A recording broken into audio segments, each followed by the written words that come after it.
the real numbers. So the real numbers are basically every number on the number line. The rationals, the irrationals, the whole numbers, every number.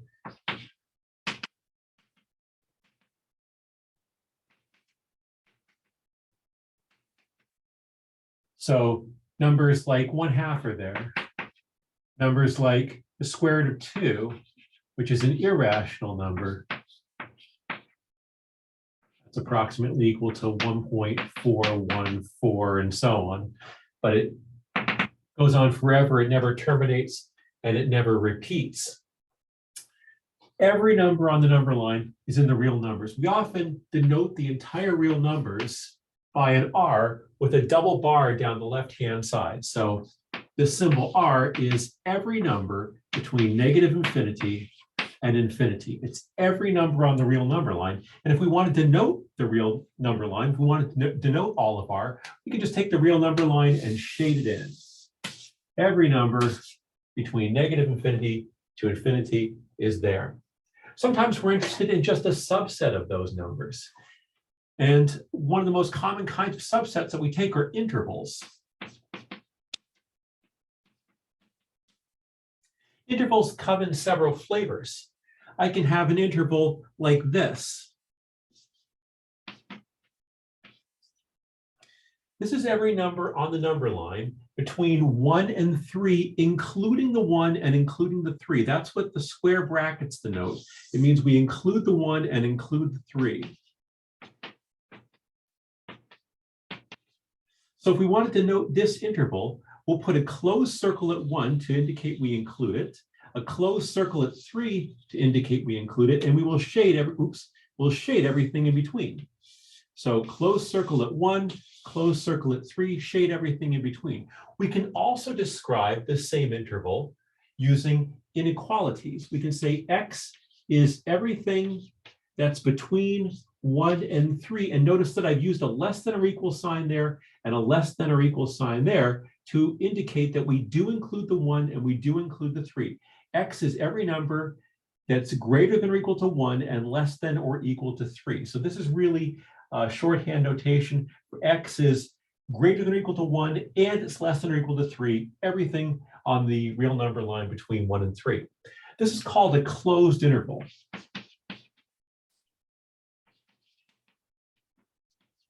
Closed because we include the endpoints, the left and the right-hand side boundaries. I could also write an interval like this, 1 to 3, this time using parentheses instead of brackets. This is called an open interval. And the parentheses denote the fact that we don't include the 1 and we don't include the 3. To indicate that we don't include the 1 and we don't include the 3, we will put open circles at 1 and 3, and we will shade everything in the middle. We can also denote this using inequalities. So this time X is everything bigger than 1. So 1 is less than X. In other words, X is greater than 1, and X is less than 3. And so this is an example of an open interval. Both these intervals have infinitely many numbers in them. It's not that the only number between 1 and 3 is 2, because 1.5 is also between 1 and 3. So is 1.1. There are infinitely many numbers between 1 and 3. The smallest number in this interval is 1. 1 is in this interval. There is no smallest number in this interval because I can go to 1.1 and there's a smaller number than that. I can go to 1.01. I can go to 1.001, getting numbers closer and closer to 1. And they're getting smaller and smaller, but 1 isn't in there. That's what we said here. 1 isn't in there. That's what the parenthesis means. That's what the open circle means. And we don't put an equal sign underneath the less than symbol there the same way we do here. So we have closed intervals, open intervals. If you understand the notation behind closed intervals and open intervals, then you probably understand what this means. You could, if you had to make a guess as to what that means, I think you would probably guess the right thing. Here we have an interval that includes 1, but doesn't include 3.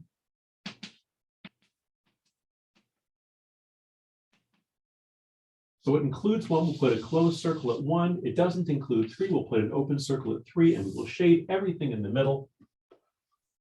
We can write it like this. If we want to write it as an inequality, x is greater than or equal to 1, 1 is less than or equal to x, and x is less than 3. And this is sometimes called a half open interval.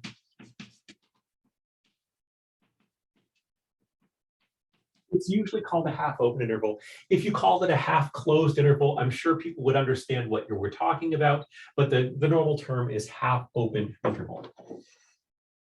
So all of these intervals that we have so far are finite intervals. They sort of start somewhere and end somewhere. You can also have infinite intervals. If I have something like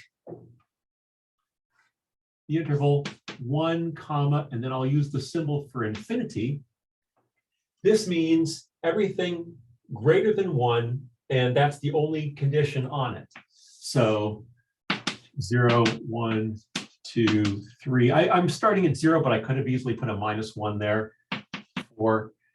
So we're starting at 1. We don't include the 1. That's what the parenthesis is.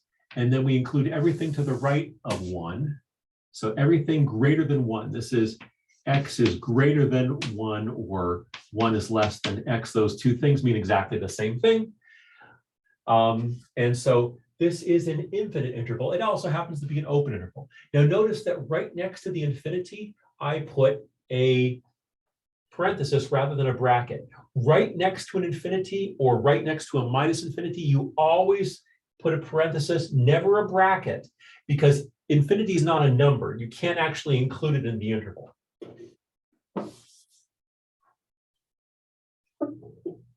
So if I have something like this, negative infinity all the way up to 2, this time I'm going to put a bracket right next to the 2, but notice I still have a parenthesis right next to the negative infinity. It's not a number. This is just everything to the left of 2, but including 2.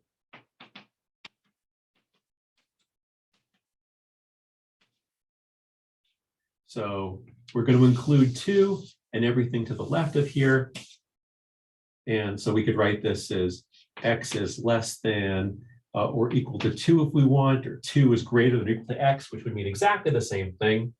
And we would have an interval which is infinite. This is infinite. It keeps going forever. This keeps going forever. And of course, if we write negative infinity to infinity, we have all the real numbers. So we've seen a number of different kinds of intervals.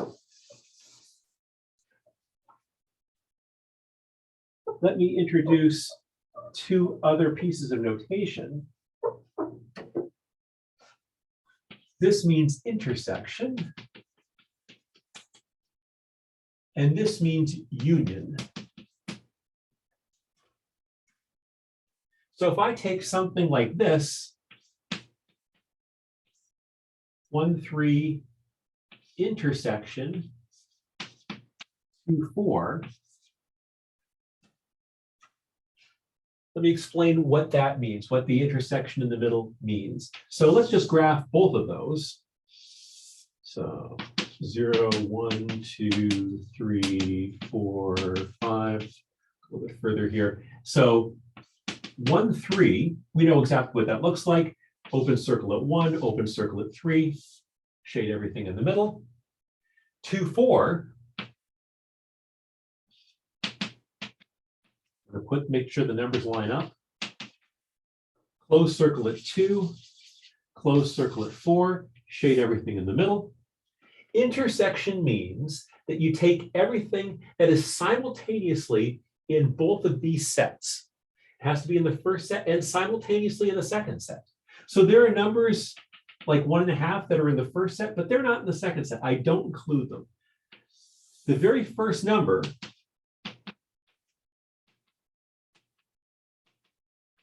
that's in both these sets is at 2. 2 is in this first set because it's shaded up here, and it's included down here. There's a closed circle. So that's included in both. And all the numbers between 2 and 3 are in both. So I shade, shade, shade. Once I get to 3, 3 is in the second set, but it's not in the first set. So I don't include it. Open circle at 3. So basically, I just have everything between 2 and 3, including the 2, but not the 3. So this is just short, is I guess long notation for just this half open interval, everything between 2 and 3. If I take the intersection of those of 1, 3, the open interval 1, 3 with the closed interval 2, 4, it's just a half open interval between 2 and 3. And that's what intersection means. Let me also explain what union means. So again, I'm going to put 1, 3 and 2, 4, but this time I'm going to connect them with a U, a union, rather than this, what's called a cap symbol for intersection. And again, I will graph them separately. So 1, 3,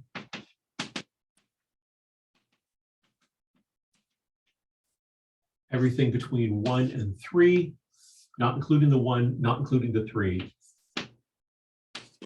2, 4, everything between 2 and 4.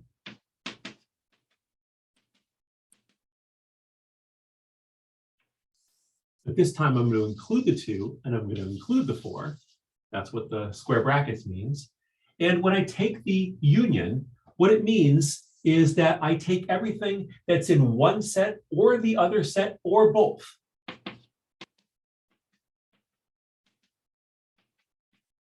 So everything that's in one or the other or both. So nothing, nothing, nothing, nothing, nothing. One's not in the first set, but everything past 1 is in the first set. So everything past 1 is.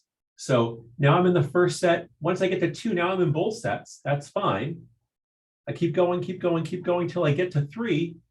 And at 3, I'm still in the second set. So I can keep going. I can go right past 3. Because remember, we want it to be one or the other or both. So now I'm in the second set, second set, second set, all the way to 4. All the way to 4. Past 4, I'm no longer shading in because I'm in neither set anymore. But I do include the 4 because the 4 is in the second set. So one or the other or both. And that gives me this set. So this is, if I want to simplify that as much as I can just say this is the half open interval starting at 1, going all the way to 4. I'm going to include the 4.